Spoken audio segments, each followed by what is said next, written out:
नमस्कार, स्वागत है आप सभी का। आप देख रहे हैं सुबह 9 बजे। मैं हूं प्रीति। आइए एक नजर डालते हैं हेडलाइंस पर। पेरिस में शार्ली एब्दो ऑफिस में हमला करने वाले दोनों आतंकी ढेर। सुपरमार्केट हमले में एक आतंकी समेत 4 बंधकों की मौत। दिल्ली चुनाव के लिए बीजेपी के प्रचार अभियान की औपचारिक शुरुआत। रामलीला मैदान में प्रधानमंत्री की रैली आज। प्रवासी भारतीयों को उपराष्ट्रपति का न्योता। कहा, भारत में मौजूद अपार संभावनाओं का उठाएं फायदा। दिया आर्थिक मजबूती का भरोसा। श्रीलंका में सिरिसेना ने नए राष्ट्रपति के लिए शपथ। प्रधानमंत्री ने फोन पर दी बधाई। आपसी संबंधों को मजबूत बनाने पर जोर।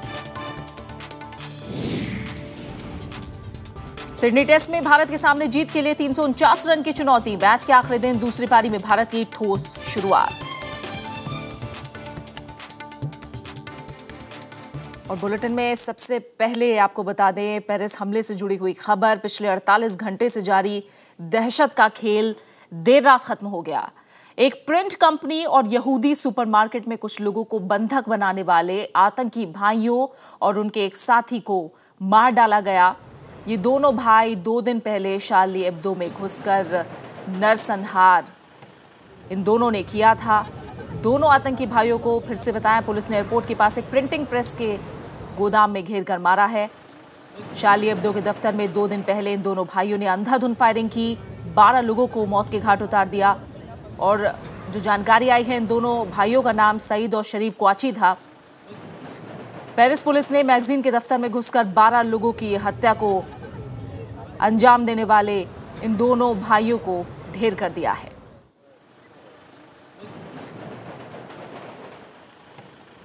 इस पूरी खबर को हम आपको विस्तार से दिखाएंगे थोड़ी देर बाद। फिलहाल आगे की खबरों का रुख करते हैं और कुछ और अहम अंतर्राष्ट्रीय खबरों पर भी नजर डालेंगे बुलेटिन के अगले हिस्से में। लेकिन दिल्ली की राजनीति से जुड़ी एक अहम खबर आपको बता दें। प्रधानमंत्री नरेंद्र मोदी आज दिल्ली विधानसभा चुनाव प्रचार की औपचारिक शुरुआत करेंगे। रामलीला मैदान में आज सुबह 11 बजे होने वाली इस रैली को बीजेपी ने अभिनंदन रैली का नाम दिया है।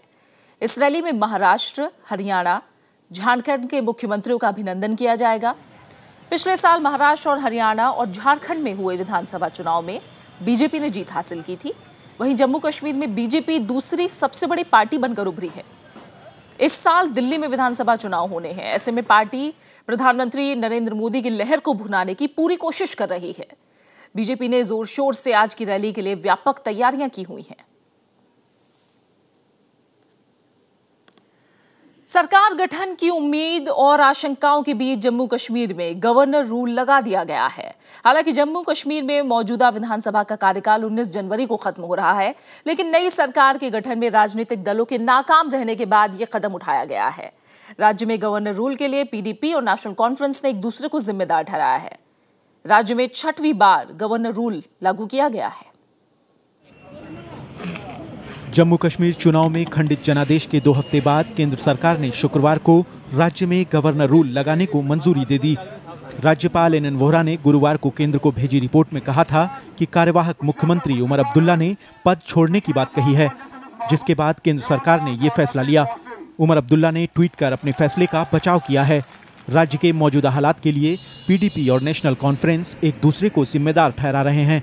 जमहूरियत का तकाजा है, जो सबसे बड़ी पार्टी होती है, जो इस केस में पीडीपी है, उनको सामने आना चाहिए, अपनी सरकार बनानी चाहिए और सरकार की जिम्मेवारियां संभालनी चाहिए। ये एक डेमोक्रेटिक कन्वेंशन को उन्होंने तोड़ा, ये तो खाली उसी का काम है, ये तो हर जगह होता है। तो उससे थोड़ी गवर्नमेंट बनाने की जो प्रक्रिया है वो जारी रहेगी। बीजेपी ने राज्य में गवर्नर रूल लगाने के कदम का बचाव किया है। पार्टी का कहना है कि राज्य में सरकार गठन को लेकर सभी विकल्प अभी भी खुले हैं। एक डेमोक्रेटिक प्रोसेस के अंतर्गत बातचीत चल रही है। जो गवर्नेंस है उसे सफर नहीं करना चाहिए। ऐसे में संविधान के अनुसार जो भी वाजिब कदम है वो उठाया गया है। जम्मू कश्मीर में 19 जनवरी से पहले नई सरकार का गठन जरूरी है। 12 साल पहले फारूक अब्दुल्ला ने कार्यवाहक मुख्यमंत्री बने रहने से इनकार कर दिया था, जिसके बाद 2002 में भी इसी तरह के हालात में राज्यपाल शासन लगाना पड़ा था। विशाल दहिया, राज्यसभा टीवी। दूसरी तरफ पंजाब कांग्रेस में आपसी फूट अब खुलकर सामने आ गई है। राज्य के पूर्व मुख्यमंत्री और कद्दावर नेता कैप्टन अमरिंदर सिंह ने प्रदेश अध्यक्ष प्रताप सिंह बाजवा को हटाने की मांग की है। जबकि बाजवा ने दावा किया है कि आलाकमान के साथ साथ पार्टी कार्यकर्ता उनके साथ हैं। कांग्रेस अध्यक्ष सोनिया गांधी से मिलकर लौटे अमरिंदर सिंह ने मीडिया के सामने भी अपनी नाराजगी नहीं छिपाई। Yes, I do. Many times I have spoken. क्या वजह है कि आप चाहते हैं कि बदले जाए? Because PCC की लीडरशिप वो होती है जो स्टेट लगे कि ये स्टेट को जीत के ले आ सकती है। मैं समझता हूँ कि बाजवा जीत के नहीं ले आ सकता स्टेट को। अमरिंदर के बयान के तुरंत बाद पंजाब कांग्रेस अध्यक्ष भी मीडिया के सामने आए। आपको ये डिसिप्लिन की उल्लंघना जो आप करते हो ये नहीं करनी चाहिए। काडर पंजाब का मेरे साथ है। पंजाब का वोटर चेंज चाहता है, पंजाब का वोटर कांग्रेस को लाना चाहता है। पहली बार पंजाब कांग्रेस के दो बड़े नेताओं की तनातनी मीडिया के जरिए सामने आई है। अब तक पंजाब कांग्रेस के नेता इशारों में ही अपनी बात कह रहे थे। संसद के शीतकालीन सत्र में अमरिंदर सिंह बस दिखावे के लिए ही संसद आए, जबकि वो लोकसभा में कांग्रेस के उपनेता हैं। इसे उनकी नाराजगी से जोड़ा गया। Bureau report, Rajya Sabha TV. Bihar के मुख्यमंत्री जीतन राम मांझी को पद से हटाने को लेकर अटकलों का बाजार गर्म है। इस बीच मुख्यमंत्री जीतन राम मांझी ने कहा है कि बिहार का अगला सीएम दलित समुदाय से होना चाहिए। उन्होंने कहा कि उन्हें पता है कि शायद वो फिर से मुख्यमंत्री ना बन सके। हालांकि नीतीश कुमार मांझी को पद से हटाए जाने की किसी भी संभावना को खारिज कर चुके हैं। पिछले साल लोकसभा चुनाव में हार के बाद नीतीश कुमार ने इस्तीफा दिया था, जिसके बाद जीतन राम मांझी को मुख्यमंत्री बनाया गया। हम सदा कहते हैं आप लोग तैयार रहिए, आप लोग इस बात को सोचिए कि अगला मुख्यमंत्री जीतन मांझी नहीं होगा, ये हम जानते हैं और हमको रहने की कोई चिंता नहीं। लेकिन ये जरूर चिंता है कि अगला मुख्यमंत्री बिहार का कोई दलित समाज का हो, तभी हमारे थारू जाति और दलित लोगों का फायदा होने वाला है। प्रवासी भारतीय सम्मेलन शुक्रवार को गांधीनगर में पूरा हो गया। इस मौके पर उपराष्ट्रपति मोहम्मद हामिद अंसारी, विदेश मंत्री सुषमा स्वराज, गृह मंत्री राजनाथ सिंह समेत कई राज्यों के मुख्यमंत्रियों ने प्रवासियों को संबोधित किया। प्रवासी भारतीयों की मेहनत और लगन की प्रशंसा करते हुए सबने माना कि भारत की तरक्की में उनका योगदान जरूरी है। उपराष्ट्रपति मोहम्मद हामिद अंसारी ने गांधीनगर में शानदार काम करने वाले प्रवासियों को 2015 का प्रवासी भारत सम्मान दिया।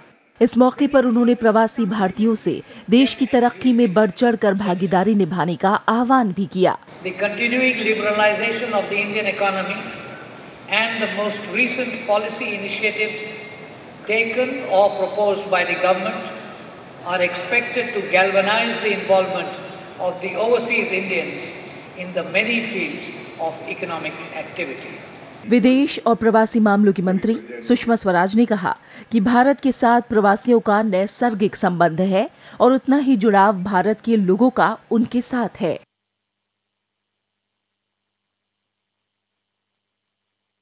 But the sun never sets and will never set on the extended community of overseas Indians who are shining and thriving in every part of the world.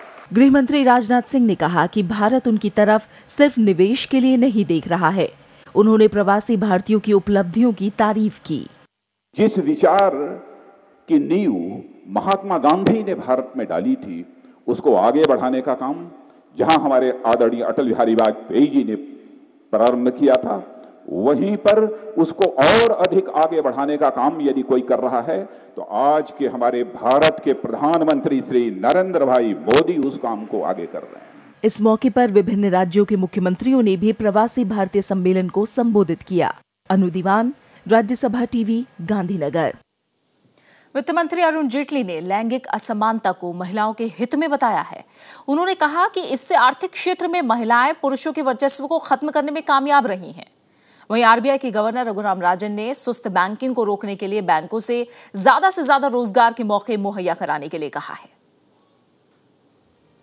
वित्त मंत्री अरुण जेटली शुक्रवार को मुंबई में थे। यहां उन्होंने Indira Gandhi institute of development research के दीक्षांत समारोह में बतौर मुख्य अतिथि शिरकत की। इस मौके पर उन्होंने देश में राजनीतिक, आर्थिक और सामाजिक क्षेत्र में हो रहे बदलावों पर अपनी राय रखी। अरुण जेटली ने आज के दौर में सुशासन को विकास का सबसे ताकतवर माध्यम बताया। This country is changing, and therefore we are moving towards a situation And therefore, when people make erratic statements, the popular impression, and rightly so, and the criticism is, why are you deflecting from the core issues? Let's come back to governance issues. इसी कार्यक्रम में RBI governor Raghuram Rajan ने banking क्षेत्र में सरकार के सुधारवादी कदमों को बेहतर बताया। उन्होंने कहा कि बैंकों के कामकाज में सरकारी दखल कम होने से बैंकों को बेहतर माहौल मिलेगा। That banks will be free from interference, I think is a landmark statement, which essentially seeks to protect strong commercial decision making by the banks from political interference. वित्त मंत्री ने कल मुंबई में इससे पहले एलआईसी के अधिकारियों के साथ बैठक भी की। इसमें उन्होंने बीमा क्षेत्र में प्रतिस्पर्धा के दौर में एलआईसी के बेहतर प्रदर्शन की भी उम्मीद जताई। Bureau report, Rajya Sabha TV. देश के उड्डयन उद्योग में शुक्रवार को एक और नई कंपनी ने उड़ान भरी। टाटा और सिंगापुर एयरलाइंस ने विस्तारा नाम से अपनी सेवाएं शुरू की। इसके साथ ही टाटा समूह ने उड्डयन क्षेत्र में फिर से कदम रखा है। विस्तारा ने ऐसे वक्त में इस क्षेत्र में कदम रखा है जब पुरानी विमानन कंपनियां वित्तीय कठिनाइयों के दौर से गुजर रही हैं। सरकारी कंपनी एयर इंडिया भी खस्ताहाल है। टाटा सिंगापुर एयरलाइंस की साझा कंपनी विस्तारा की सेवा ऐसे वक्त शुरू हुई है जब ईंधन की ऊंची कीमतें, निवेश की कमी और दूसरी वजहों से इस क्षेत्र की कंपनियां मुश्किल में हैं। कर्ज न चुका पाने की वजह से किंगफिशर एयरलाइंस की उड़ानें बंद हो चुकी हैं। स्पाइस जेट भी दिक्कत में है। फिर भी विस्तारा का मकसद एयर इंडिया और जेट एयरवेज जैसी बड़ी कंपनियों से प्रतिस्पर्धा कर प्रभावी मौजूदगी दर्ज कराना है। जानकारों का मानना है कि स्पाइस जेट के भविष्य को लेकर आशंकाएं गंभीर खिलाड़ियों के लिए मौका बन सकता है। Large class of business travelers and government travelers who have certain entitlements. And they are then not bothered about the price flexibility. So that niche market, if they are able to capture over time, will be their strong point. Otherwise, yes, I mean it is true that low-cost carriers are leading the Indian aviation, and I think over 70% of the passengers are traveling in low-cost carriers. नागरिक उड्डयन महानिदेशालय की 2014 की सालाना report के मुताबिक उड्डयन बाजार में एयर इंडिया की हिस्सेदारी 18.4% थी, जेट एयरवेज की 17.3% और गो एयर की हिस्सेदारी 9.2% थी। वहीं इंडिगो की हिस्सेदारी सबसे ज्यादा 31.3%, जबकि स्पाइस जेट की 18.2% थी। भारत का नागरिक विमानन उद्योग आज भी 9% की तेज दर से बढ़ रहा है। जानकार मानते हैं कि विस्तारा के आने से बाजार में बढ़ने वाली प्रतिस्पर्धा यात्रियों के लिए मुनाफे का सौदा होगी। Spice jet, will it come out of the crisis or whether the crisis will deepen further? That will be very important. If SpiceJet loses market share, then the new player and others will try to grab it. At the same time, SpiceJet can also bounce back, which means competition will be tougher. Vistara फिलहाल घरेलू मार्गों पर उड़ान भरेगी। विदेशों तक उड़ान भरने के लिए भारत के नियम अलग हैं। कंपनी 5 साल पुरानी होनी चाहिए और उसके पास 20 विमान होने चाहिए। एक अनुमान के मुताबिक विस्तारा के पास 2017 तक ही 5 विमान होंगे। राजकमल राव, राज्यसभा टीवी।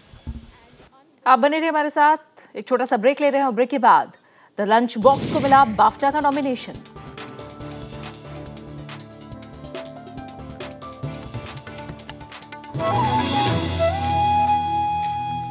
ब्रेक के बाद आपका स्वागत है। रोको कुछ और अहम खबरों का।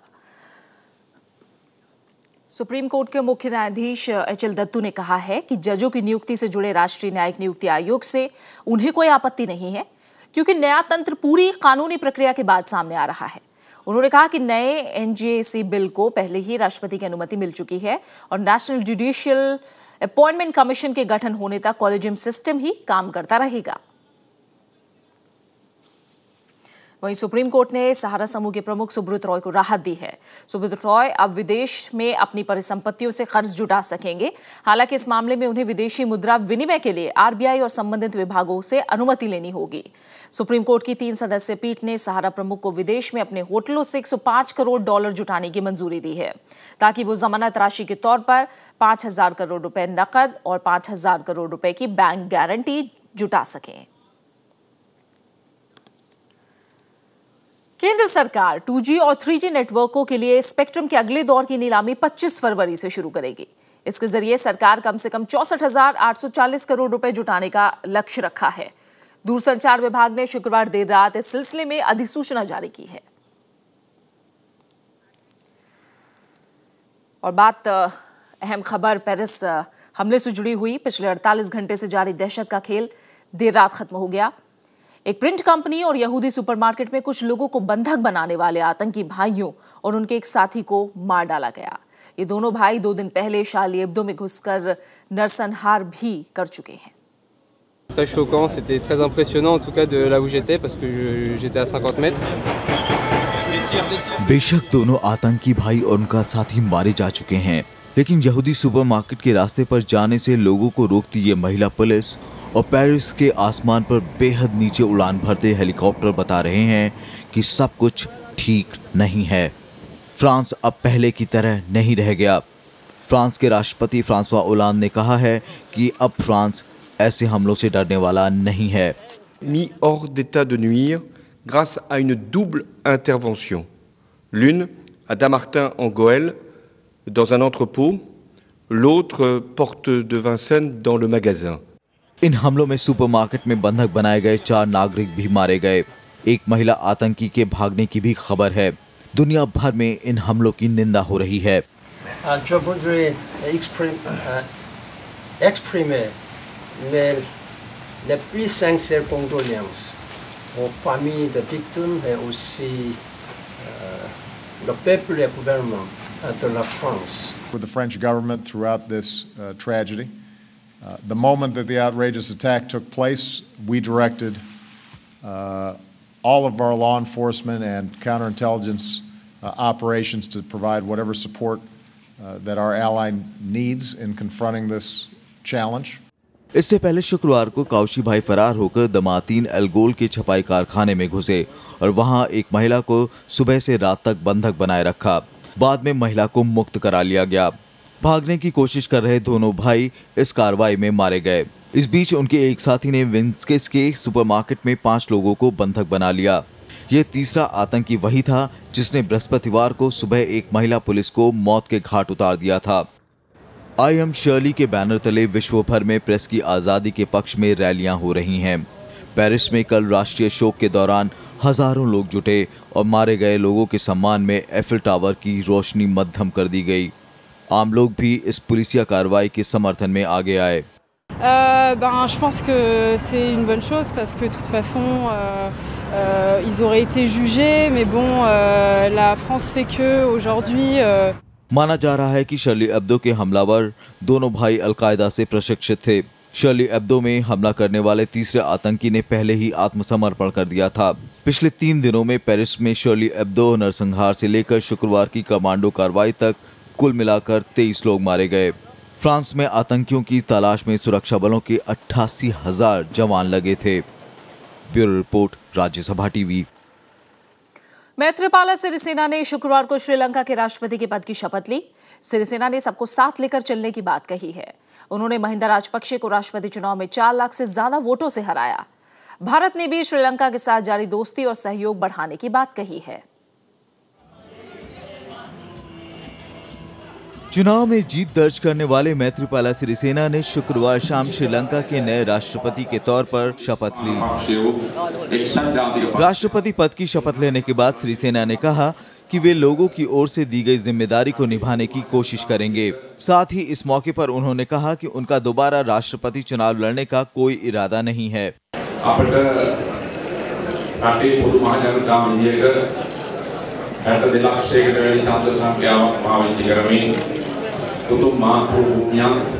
प्रधानमंत्री नरेंद्र मोदी ने सिरिसेना से फोन पर बात की और उन्हें भारत आने का न्योता दिया। भारत ने श्रीलंका को शांति और विकास में सहयोग जारी रखने की बात कही है। And India and Sri Lanka must work together and see to it that the 13th amendment, which was agreed upon during Rajiv Gandhi period, it's implemented in letter and spirit.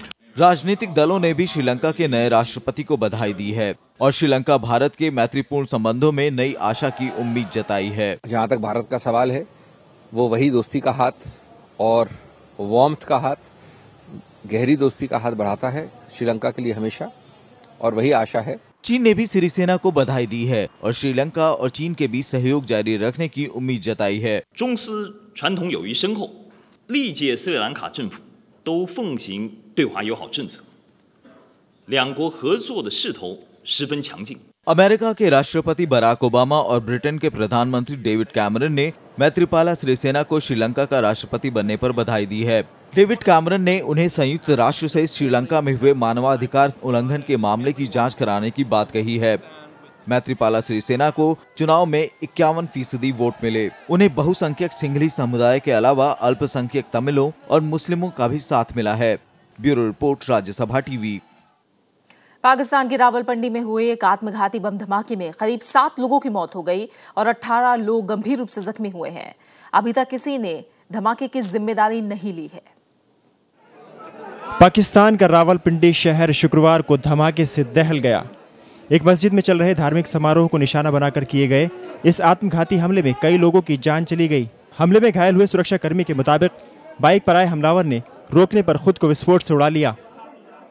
दरवाजे के ऊपर चूंकि पुलिस वाले खड़े थे और उनके अपना भी 1-2 बंदे जो थे वो भी खड़े थे, तो अभी तक हम इसको कंफर्म नहीं कर सकते कि ये खुदकुश है या कोई और चीज़ इस तरह की धमाका तेज मवाद जो है वो फेंका गया है या कोई इसको अभी देख रहे हैं। बम डिस्पोजल वाली 7 जाम बाग हैं और 18 जख्मी हैं। पेशावर के बाद रावलपिंडी में हुई इस दूसरी बड़ी आतंकी घटना से लोगों में काफी गुस्सा है।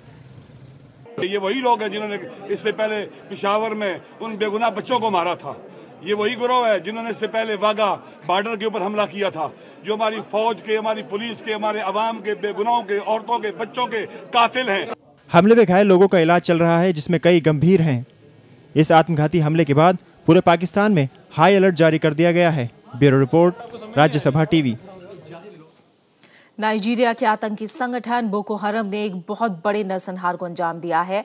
अलग अलग मीडिया रिपोर्ट्स के मुताबिक बोको हरम के इस हमले में 2000 से ज्यादा लोगों के मारे जाने की आशंका है। हालांकि इस आंकड़े की आधिकारिक पुष्टि नाइजीरिया सरकार ने अभी नहीं की है। नाइजीरिया में आतंकी संगठन बोको हरम के हमले में 2000 से ज्यादा लोगों की मौत की खबर है। हमले में बागा शहर पूरी तरह से तबाह हो गया। दुनिया भर में इस हमले की कड़े शब्दों में निंदा की जा रही है। Now they might have different names: ISIS, Boko Haram, Hamas, Al-Shabaab, Al-Qaeda, Hezbollah. But all of them are driven by the same hatred and bloodthirsty fanaticism. And all of them seek to destroy our freedoms and to impose on all of us a violent medieval tyranny. अधिकारियों के मुताबिक Boko हरम के आतंकियों ने 16 कस्बों और गांवों को पूरी तरह तबाह कर दिया है। जब से नाइजीरिया में चुनाव की घोषणा हुई है, आतंकी घटनाओं में इजाफा हुआ है। बोको हरम नाइजीरिया का आतंकी संगठन है। धर्मगुरु मोहम्मद यूसुफ ने 2002 में बोको हरम का गठन किया। बोको हरम का मकसद मौजूदा सरकार का तख्ता पलट करके इस्लामिक राज्य कायम करना है। बोको हरम का मानना है कि नाइजीरिया को अल्लाह में भरोसा न रखने वाले लोग चला रहे हैं। हालांकि वहां के राष्ट्रपति खुद मुसलमान हैं। नाइजीरिया में जारी हिंसा के चलते पिछले साल 10,000 से ज्यादा लोगों की मौत हुई थी और अब तक करीब 1.5 लाख लोग विस्थापित हो चुके हैं। Bureau report, Rajya Sabha TV. बात क्रिकेट की। चौथे टेस्ट के 5वें और आखिरी दिन भारत ने आज अपनी दूसरी पारी में ताजा समाचार मिलने तक 2 विकेट पर 134 रन बना लिए हैं। मुरली विजय और विराट कोहली क्रीज पर है। ऑस्ट्रेलिया ने भारत को मैच जीतने के लिए 349 रनों का लक्ष्य दिया है। मैच के चौथे दिन ऑस्ट्रेलिया ने पहली पारी 97 रन की बढ़त हासिल करने के बाद चौथे दिन का खेल खत्म होने तक दूसरी पारी में 40 ओवर में 6 विकेट पर 251 रन बनाए थे। भारत ने विराट कोहली और लोकेश राहुल के शतक की बदौलत पहली पारी में 475 रन बनाए थे।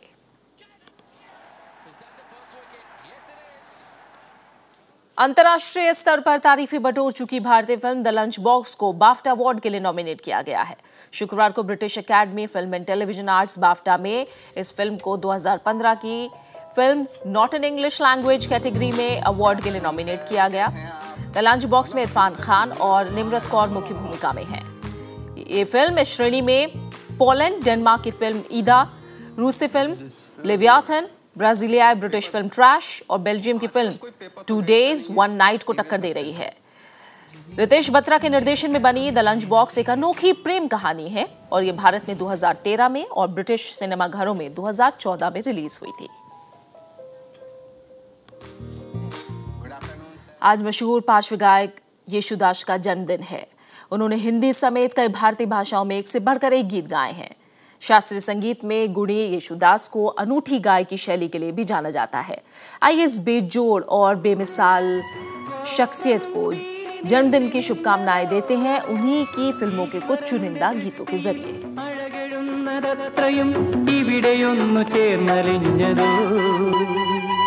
സ്വർഗം താണിറങ്ങി വന്നതോ കണ്ണേ കലൈമാനേ കന്നിമയിലെന കണ്ടേനുനൈ നാനേ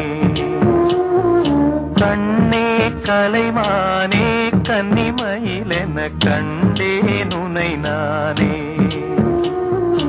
इंदिया के उड़ते पाखिरे अखियों में आजा साथी रे रारी रारूं ओ रारी रूं रारी रारूं ओ रारी रूं चांद अकेला जाए सखी रे चांद अकेला जाए। और आखिर में एक नजर हेडलाइंस पर। पेरिस में शार्ली एब्दो ऑफिस में हमला करने वाले दोनों आतंकी ढेर। सुपरमार्केट हमले में एक आतंकी समेत 4 बंधक की मौत। दिल्ली चुनाव के लिए बीजेपी के प्रचार अभियान की औपचारिक शुरुआत। रामलीला मैदान में प्रधानमंत्री की रैली आज। प्रवासी भारतीयों को उपराष्ट्रपति का न्योता। कहा भारत में मौजूद अपार संभावनाओं का उठाएं फायदा। दिया आर्थिक मजबूती का भरोसा। श्रीलंका में सिरिसेना ने नए राष्ट्रपति पद की शपथ ली। प्रधानमंत्री ने फोन पर दी बधाई। आपसी संबंधों को मजबूत बनाने पर जोर। सिडनी टेस्ट में भारत के सामने जीत के लिए 349 रन की चुनौती। मैच के आखिरी दिन दूसरी पारी में भारत की ठोस शुरुआत।